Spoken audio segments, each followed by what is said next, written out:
శ్రీ సాయిరామ్. పిల్లలు ఇలాంటి గుళ్ళ బోర్డుతో ఆడుకోవడం మనం చూస్తూ ఉంటాము. ఆ బోర్డుపై ఈ విధంగా విలువలను రాసి బాల వికాస్‌లో ఆడించవచ్చు. ముందుగా ఒక విద్యార్థిచే 8 లేదా 10 గుళ్ళు వీడియోలో చూపుతున్నట్లు వేయించాలి.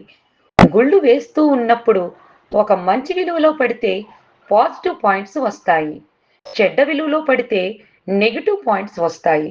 వేస్తూ ఉండగా వాళ్లకు వచ్చిన విలువ గురించి వివరించాలి. అంటే ఉదాహరణకి క్రమశిక్షణ అనే దానిలో గుండు పడినప్పుడు క్రమశిక్షణ గురించి వివరించాలి. విద్యార్థికి ఇవ్వబడిన 10 గుళ్ళు వేయటం అయిపోయాక టోటల్ చేసి పిల్లలకు చెప్పాలి. లేదా వాళ్ళనే టోటల్ చేసుకోవడంలో ఎంకరేజ్ చేయాలి.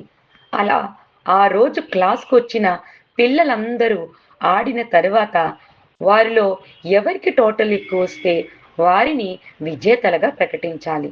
జై సాయిరామ్.